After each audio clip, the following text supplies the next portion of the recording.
This is the Lone Crater YouTube. We hope this video helps. You begin by confirming your device and browser support passkeys, and that biometrics or a secure PIN is configured. This is essential because passkeys rely on local authenticators.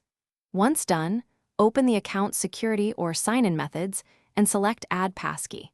You may be prompted to confirm your identity with your password or existing 2FA.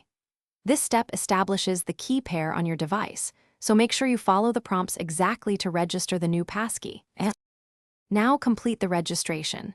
Choose the authenticator method shown, Face ID, fingerprint, or device PIN, and authenticate when prompted. The browser or operating system will generate a public-private key pair and store the private key in a secure enclave. The site receives only the public key.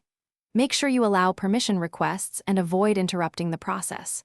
Once the site confirms success, optionally give the passkey a descriptive name so you can distinguish multiple keys later.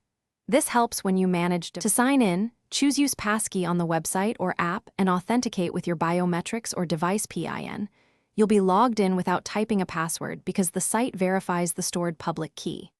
If it fails, make sure the correct device is selected, check that biometrics are enabled, then try again. If problems persist, use the account's backup 2FA or re-register the passkey from settings. Finally, keep one trusted device as a recovery option so you can restore. Thanks for watching. Consider subscribing if we helped you.